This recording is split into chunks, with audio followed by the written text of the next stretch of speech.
Hi, I'm Valerie, and you're listening to The Beauty Brains.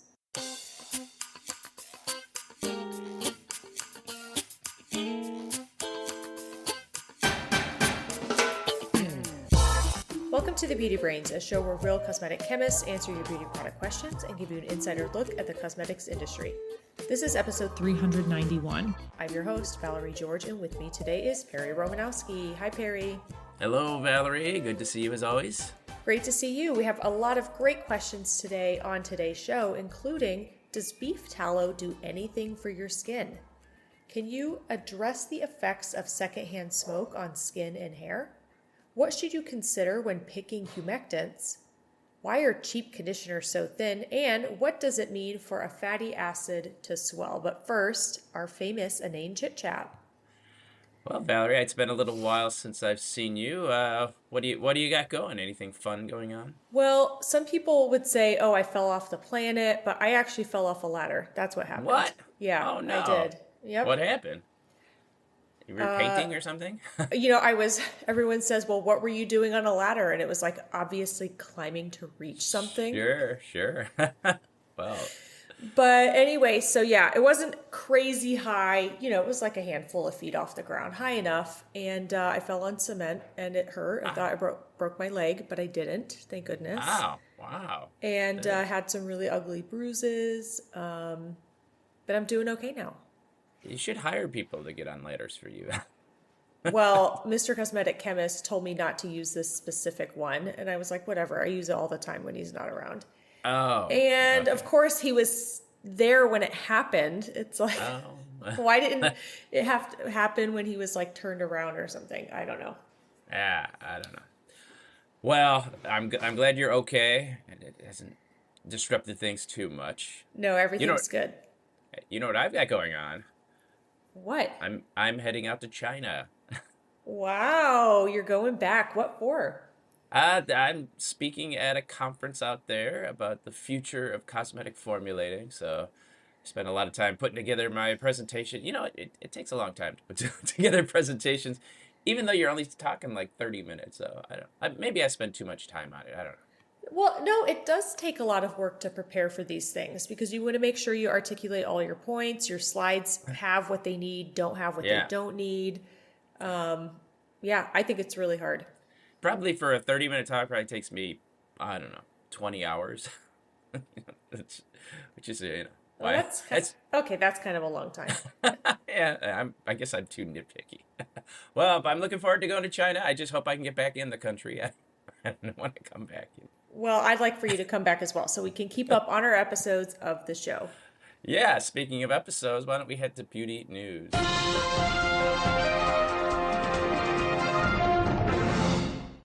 Valerie, I don't know if this has happened to you, but I have a Google alert whenever the word cosmetic chemist is published on the internet. Okay.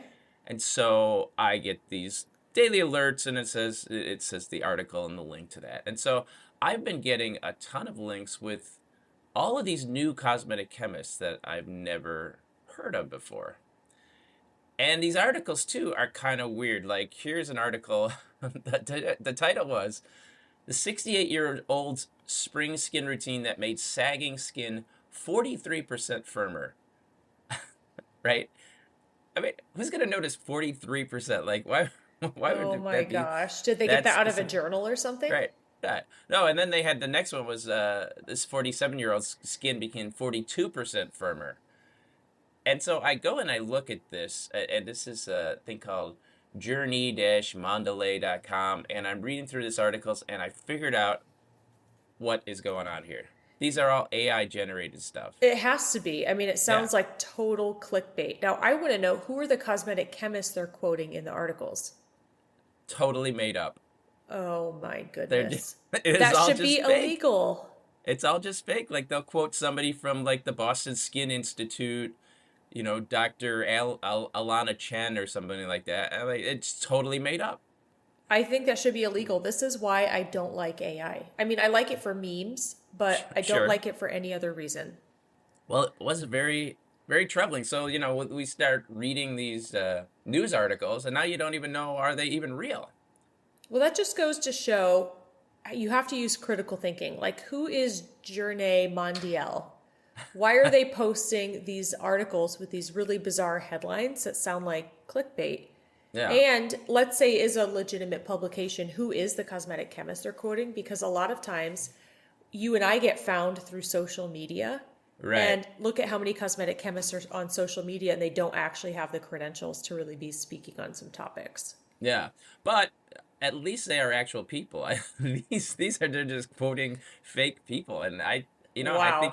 it's only going to get worse. Really, it's so troubling.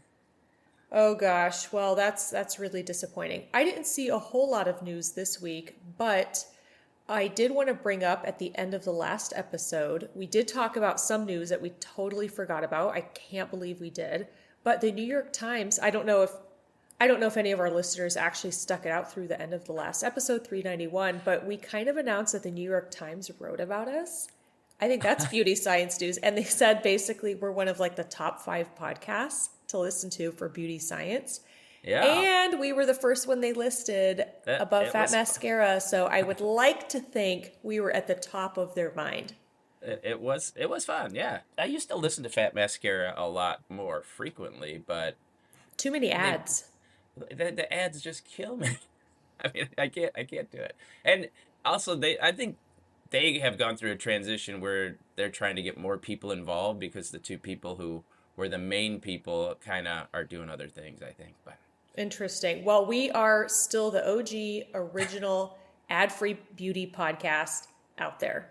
Valerie, we had some listener feedback. You had mentioned melasma last time. Well, yeah, we talked about different therapies for melasma. I mentioned going and getting laser. One listener from San Marcos, California, wrote that instead of laser, which can potentially trigger melasma if used too aggressively, they would recommend oral tranexamic acid by prescription because it's excellent and cheap for melasma. This is true. You can get tranexamic acid orally. This is actually the most effective way to use tranexamic acid by prescription through your dermatologist. You can even go to like an online derm and get it as well. So yeah, great tip. Thanks for reminding us. And I also should say I would only go to somebody who's experienced with melasma and lasers. There's a couple people in LA that are really good, but Yeah. you're right. You can make it worse if you don't know what you're doing. You have a really poor laser. You don't have the right laser. So you want to make sure you go to someone who explicitly has experience in treating melasma. So you're saying it's a skill then? I think it's skill, knowledge, experience, equipment. Yeah. Yeah. Okay. But the oral, I mean, you just pop a pill. So you talk to your Sure. doctor if it's right for you. Right. Now, is the laser stuff, that's done by dermatologists or estheticians can do that or? Well, I don't think an esthetician can do it. I think you can go to a med spa, Okay. like one of those little retail things that's under the supervision of a doctor and a nurse is doing it. Gotcha. But if you actually have a real melasma problem, I wouldn't do that. Those lasers are not, I just don't think they're adequate. And the people Uh-huh. with that experience, I would actually go to a dermatologist that advertises we have experience with high pigmented skin, melasma skin, and have like the actual doctor do it. Right. And and would you recommend finding your doctor on like TikTok or something? Oh my gosh. No, I don't have melasma, but I do have like other skin conditions like rosacea where I required treatment with a laser. But I Yeah. actually found through, and maybe not everyone is up for this, but I actually found through one, another podcast, and two, hitting the medical, talk circuit, not physically, Yeah. but seeing who's out there speaking about it. But I actually found Metropolis Dermatology. Dr. James Wang is a laser fanatic, and he really knows a lot about the different laser types and knows what to do and what not to do for that skin type. So he's in LA. I think they actually have practices all over Southern California, but I would recommend, kind of doing the same thing, just going out there and seeing just who has that experience. And I think he's also dog approved. Frank is being so bad. It's like, Frank, shut your pie hole. Oh, he just wants to talk to his mommy. Well, speaking of that, how about we We talk to our listeners with some beauty questions. Our first question comes to us from Florida. Good morning. My question, does beef tallow do anything for skin? beef tallow? You know, Wow. Perry, I Yeah. predicted a couple years ago that beef tallow would be booming on the market. And Really? here it is. Yes, because I started getting a lot of questions online pertaining to how to formulate with beef tallow a couple years Yeah. ago. And also, I would go into these like little tiny farmers markets and boutiques and see a lot of people who were getting interested again formulating with it. And it was popular some time ago as well, but now it's back. And I think it's back with a vengeance because now TikTok is out. Oh, well, I don't, is there a lot of beef tallow TikTok influencers? Well, I mean, I just think there's a lot of chat about it, Right, especially right. in like the indie and homemade beauty communities. Sure. Well, beef tallow was a more popular ingredient in the industry back, I don't know, in the 70s, maybe the 80s. And a lot of soap was actually just made using beef tallow because beef tallow is a fat. Essentially, it's the fat that's left over from slaughterhouses. So those fats can be used to create soaps, and those fats also have the same kind of impact on your skin that fats will do. They're going to have emolliency, they're going to add to softness of the skin, and they'll be it could be an important part of a skin moisturizer. However, back in about the 1990s, the industry really moved away from using animal derived ingredients. Maybe They're it's not something called mad cow disease. I think for a while there. we had to pump the brakes on it. Right, there was mad cow disease, and I guess mad cow disease is still. I mean, it was probably an overreaction, but there's also, there's a movement in the industry to be like vegan cosmetics or vegan beauty products. And so that didn't sort of coincide with that. So a lot of companies just made the decision that they would get away from all animal products. Although that's hard to do because lanolin is such a good ingredient, and that's just the oil that comes from sheep's wool. No sheep are injured when getting lanolin, but some people don't like any animal derived ingredients. Yeah, beeswax is the same. Now, cosmetic chemists, ordinarily, I worked at a big brand, we weren't actually adding beef tallow to products. Animals aren't being killed for this. It literally is the original upcycling. I've Right. said that at a couple conferences over the last, I think 3 years ago, I said it at a conference and the audience got really uncomfortable. And I'm like, you have, no problem using all these upcycled plant materials, but at the end of the day, you're willing to throw away all this tallow just because you want your product to be vegan, or you're willing to eat a steak but not use the rest of the cow. And Right. people didn't like that. So essentially, as Perry mentioned, this tallow is kind of leftover stuff, and it gets chemically modified into surfactants, into conditioning agents, and because of the demand for vegan products, consumers in personal care are asking for that less and less. And so now you have to go to plant derived materials, which are wildly inconsistent based on geography and weather. And then you also are moving to synthetic materials. So I don't know. I just say, who cares where it comes from? Now, would I intentionally add beef tallow to a product? I would say no, because you run the opportunity, I think, for maybe having too many free acids. Yeah. Usually, the tallow gets saponified or chemically reacted out, so it's not even really present anymore. It's kind of like a feedstock. So I don't know. For me, it's a pass, especially too, like, where are these people getting all the beef tallow from? Right. That is a question too. I remember my mom used to cook bacon, and she'd always collect the bacon grease in a jar. I've read that some people do take that grease and try to filter it and clean it and repurpose it for skincare. Yeah. Yeah, I don't know what my mom did with it. I think it was she probably just put it out in the garden or something, cuz I think there was something where they say you shouldn't put grease down the drain. Yeah, my mom, I think, would just throw it away. But I actually didn't really eat bacon when I was younger. And Oh. I discovered it, though, during COVID, and the grocery stores had such a shortage. And Oh. so I went to this like little local market, and they had all of this like local thick cut ranch style bacon. And I was like, I've never bought or cooked bacon or really ate bacon before. I said, let me give it a try. Next thing you know, I'm working my whole way through the bacon portfolio. Wow. And would I use it in my skincare? No. Right. No, food is food. There's just one other thing about beef tallow. I remember I had a dog who would like eat soap bars. Interesting. Yeah, because if the saponification reaction hasn't happened far enough, or there's gonna be enough beef tallow that the dogs can smell it, and Oh my gosh, the yeah, old days. yeah, the old days. Well, let's head to our next question by Monica. Monica says, "Hi, Valerie and Perry. I've been listening to your podcast for the past year, and I love it. And y'all, I decided to start from the first episode available on Spotify and eventually get to the most recent. So I sent in a question, and here we are. My question is there anything I could do to help with the effects of secondhand smoke on skin and hair?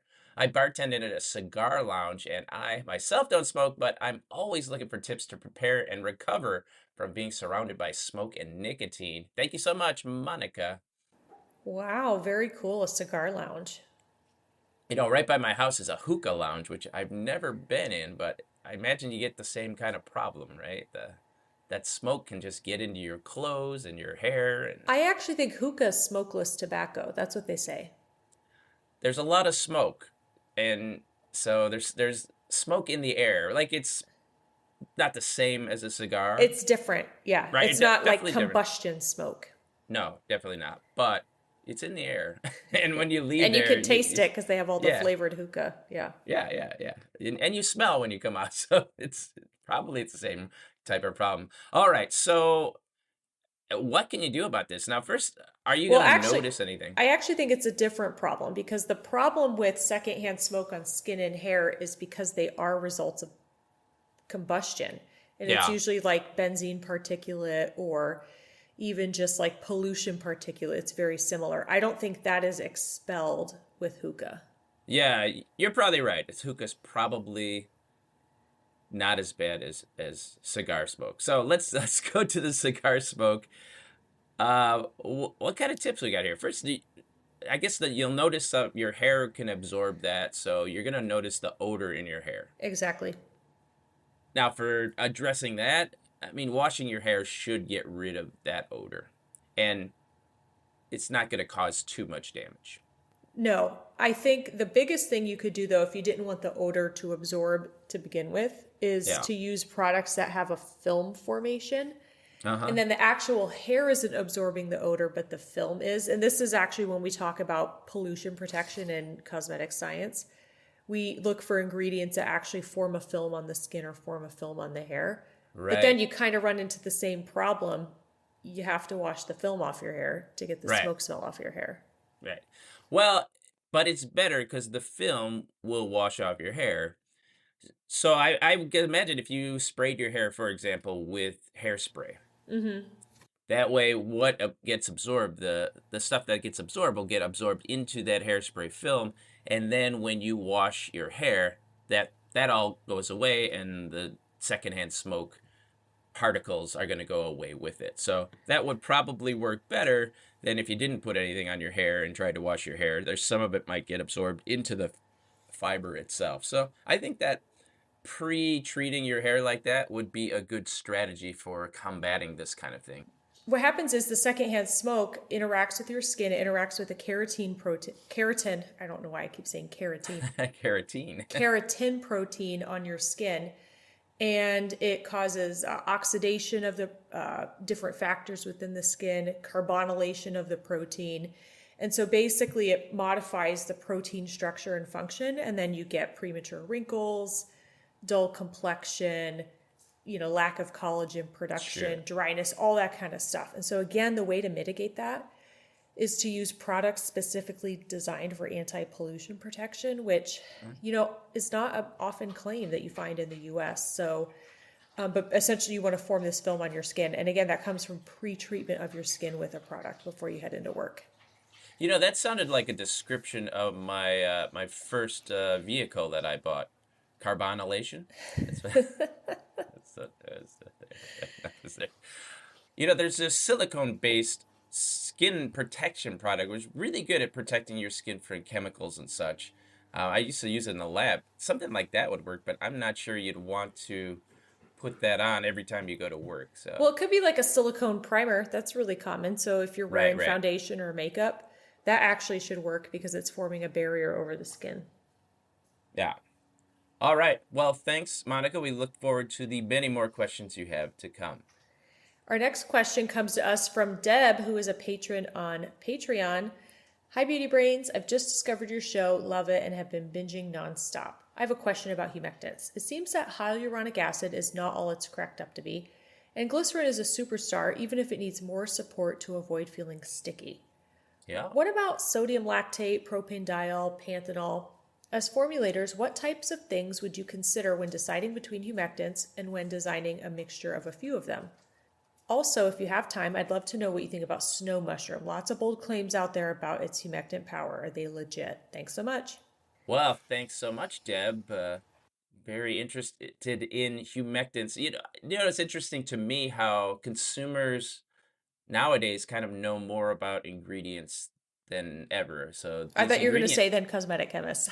yeah, well, I was like the cosmetic chemists on the website we talked about in Beauty Science News, maybe. yeah. Well, it's just that these names are getting out there in the public zeitgeist, right? And so I guess that must be social media because before companies would only be able to communicate with you through magazines or television or radio. But now social media is there, and so people hear about like every single ingredient. They do. And, it's a little confusing because typically they hear about the ingredients from different brands. And the brands are going to say as many sensational things as they can about it. For Right, example, snow mushroom, I've heard it holds like 1,000,000 times its weight in water or right. whatever, right? Now, is any of that true? I don't know. Well, I usually find that companies don't completely just make stuff up. So it probably is true that To if you took, some degree. right, right. But what does that really mean that it holds 1,000,000 times its weight in water? That does ultimately, because what consumers should care about is what does it do for me? That's describing a feature of the thing and not really the benefit. And when it comes down to it, consumers should be looking for the benefits. And so, does a snow mushroom with its million times more water holding give you better humectancy than glycerin? No, probably not. Or does it Glycerin, even do that in the product? Because at the right? end of the Or in the day, product. like, yeah, that's great that Snow Mushroom does that. Does it do it in the final delivery system? So Yeah. let's talk about the three humectants that Deb mentioned: sodium Okay. lactate, propanediol, panthenol. Well, she did first mention hyaluronic acid, and she said it's Oh, not all yeah. it's cracked up to be. I mean, hyaluronic acid is not bad, but it's not as great as anti-aging marketers will make it. I But it think is it's an pretty good. Yeah, but it is an ingredient that's part of your natural skin system, the natural moisturizing factors and stuff. Your body makes hyaluronic acid. I just think that the stuff that's in your lotions and creams and that's getting topically applied, for the most part, is just sitting on top of your skin, doing kind of the same thing as any other humectant. Yes, I will say that. But I think it really works. And what I like about hyaluronic acid is it adds a tactile experience that's way Yeah, more pleasant than glycerin. yeah, Sometimes it can be unpleasant. If you get too big of a hyaluronic acid molecule, as Perry mentioned, it just really floats on top of the skin and you kind of have to like push it around and it almost has this like really weird airless slimy feel. It's kind of hard to describe, but sure. if you get the right blend of molecular weights, it actually creates, I mean, to me, a really nice application experience. And it doesn't necessarily have the sticky dry down that glycerin or some of the glycols do, or even propanediol, which is one of the ones she's asking about. Yeah, and you can certainly formulate a product with hyaluronic acid and make it feel really nice, and it's going to be effective. But is it the anti-aging superstar that it's marketed to be? No, I No, mean, no. nah, All right, yeah. that's fine. Well, sodium lactate is a nice, I wouldn't, I mean, is it a humectant? Maybe yes, but I think it does a nice job of increasing the water content of skin.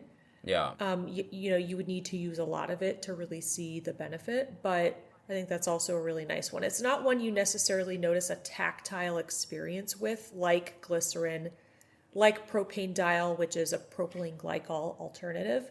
Right. It's just something that you can put in a product and increase the water content of skin. Now, would a consumer notice that? I think it depends what else is in the formula, how dry their skin is. But yeah, that's a really great one. And then I'm a huge fan of panthenol, of course, for hair care, but it's also really great in skin.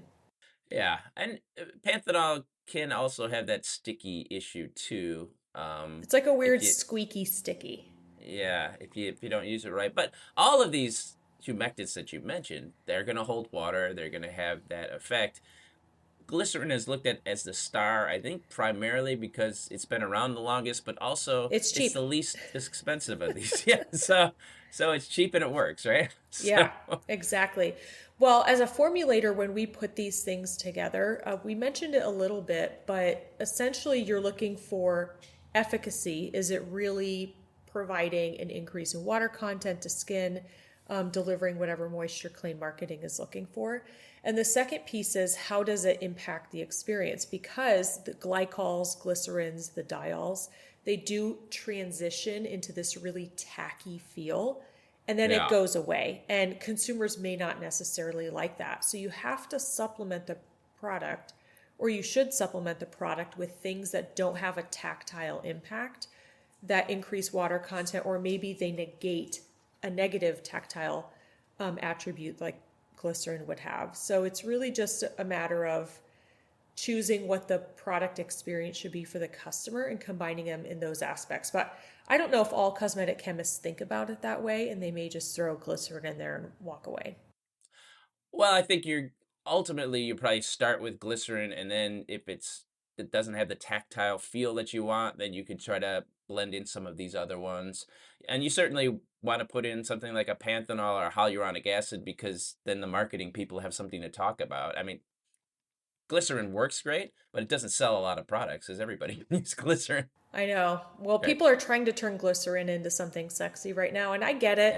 Yeah. It's like back to the basics, Sure. glycerin, but I don't think that's an ownable marketing position. Everybody can just use glycerin then, and right? everyone does use glycerin. Right, yeah, because it works, but it's not as storied. Well, what about our next question? Our next question comes to us from Sydney. Oh, look at that. One of my old products is mentioned.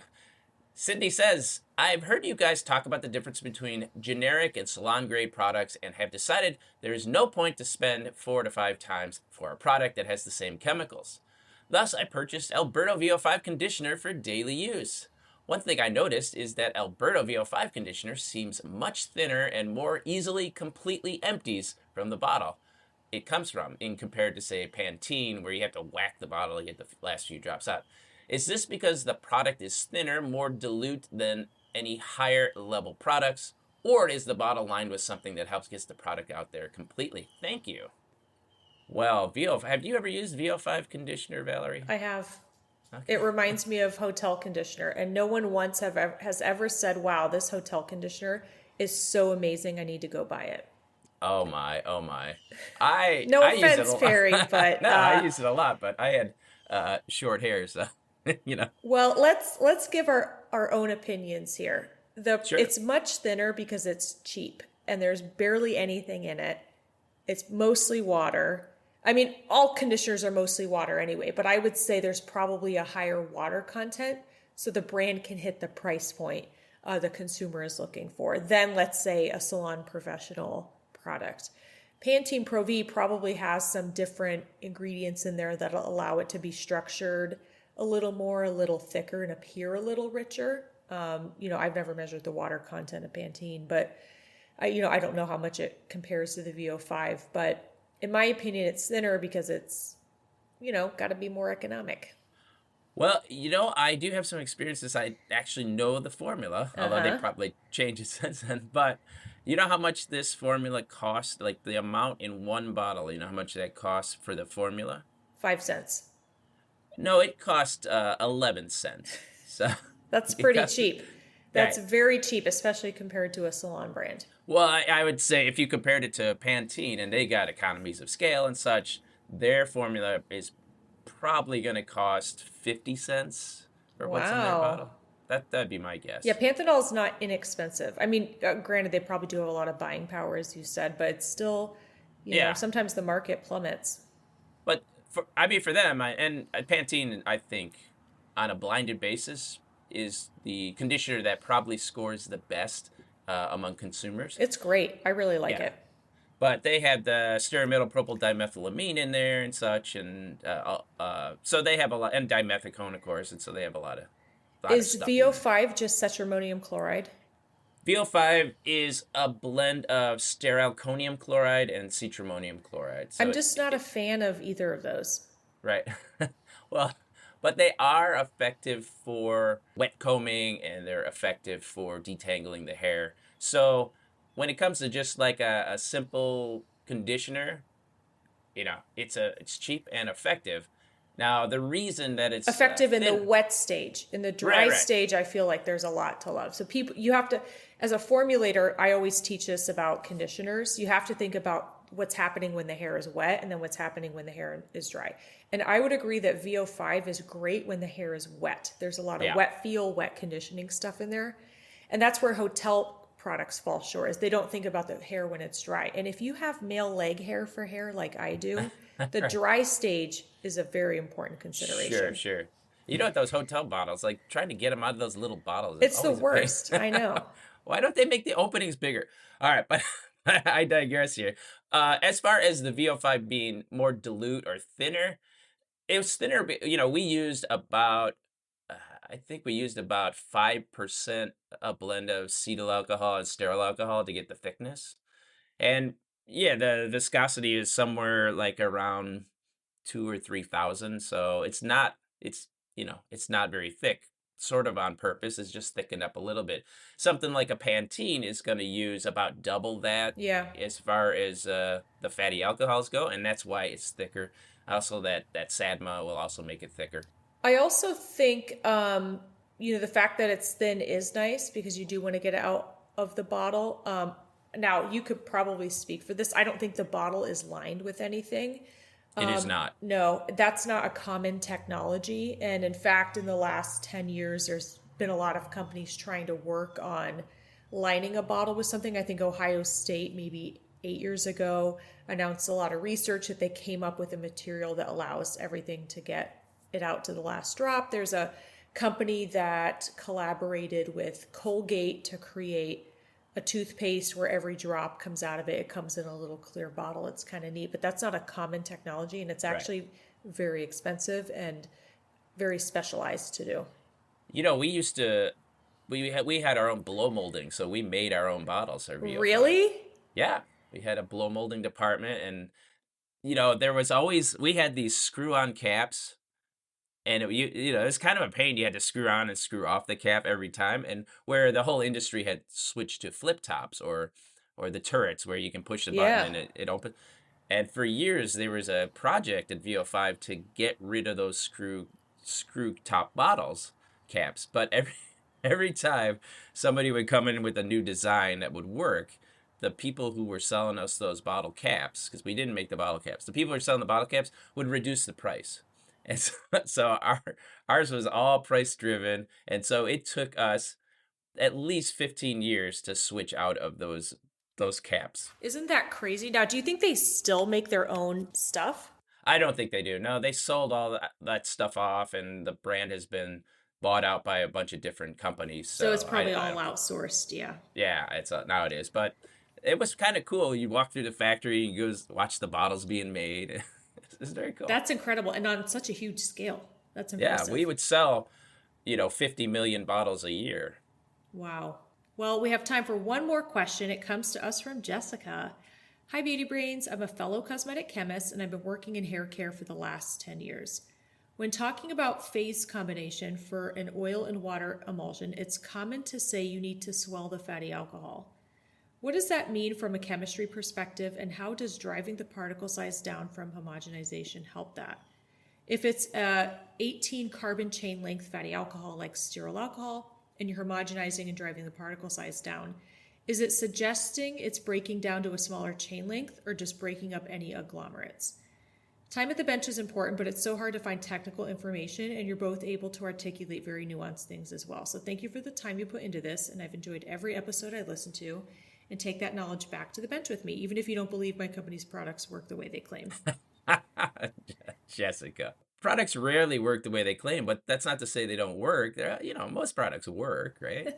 They do something, yeah. Right, they do something. Well, I've been in the hair care industry for a very long time, and I've never, ever once heard saying you have to swell the fatty alcohol.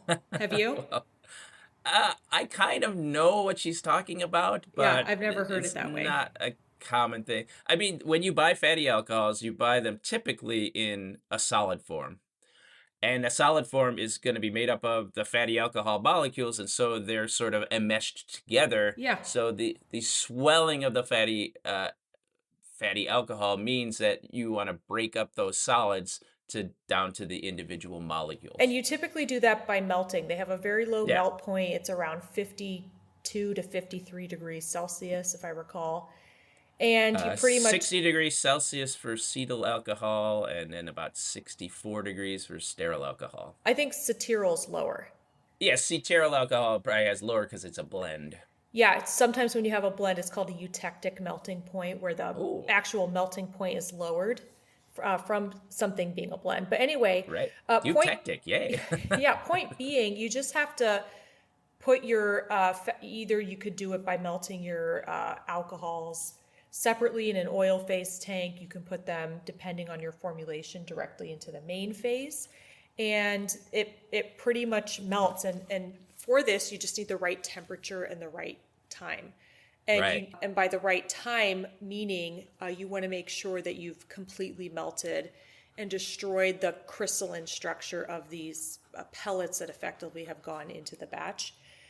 But homogenizing, I actually very rarely homogenize hair care products because we've just never found a need to. Like, you might do a pass through a filter maybe, but right.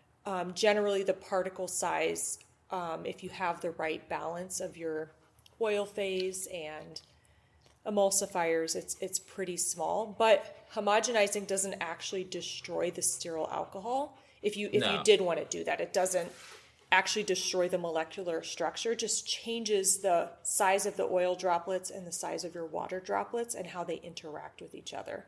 Then when the product cools, it can recrystallize and form its structure again, thanks to the fatty alcohol. Yeah, the homogenization is just making the oil droplets smaller. And I guess the fatty alcohol, some of the OH, fatty alcohol has an OH group. And so the OH group is going to be sort of associated with the water, and then the fatty alcohol tail gets associated with those oil particles. And if you can shrink those particles down to smaller sizes, the oil and water emulsion is going to last longer. Oh my gosh, Perry, well, do you hear the music? Oh, I do hear the music. Does that mean we're at the end here? It means your flight is calling. Thanks for listening, everyone. Calling. Thanks for listening, everyone. If you get a chance, head over to Apple Podcasts and leave us a review. That's going to help other people find the show and ensure we have a full docket of beauty questions to answer. And if you have a question, just record it on your smartphone and email it to thebeautybrains@gmail.com, or you can use the form that's in the show notes in every episode. The Beauty Brains are also on Patreon. You might have noticed that we don't have any ads in here, and that's because, well, I get annoyed listening to ads, quite frankly. But I think it also allows us to give you an unbiased opinion. But the show does cost some money to make, and so if you like what we do and you want to support the show, go to patreon.com/thebeautybrain and subscribe at any level. You also get a transcript of the show. Also, don't forget to follow us on our various social media accounts. On Instagram, we're at thebeautybrains 2018. On X, we're at thebeautybrains. On Bluesky, we're at thebeautybrains. We have a Facebook page and a TikTok. Wow, we are out there, and you're doing a bang up job this year getting that stuff. I got to get back into it ever since I fell off the ladder. It's kind of like I fell off the wagon, and now I need to get back on. Exactly. Well, I hear we're really big with dogs. Oh gosh, sorry about Frank and Butch. Well, anyway, thanks again for listening, everyone, and remember, be brainy about your beauty. Thanks, everyone.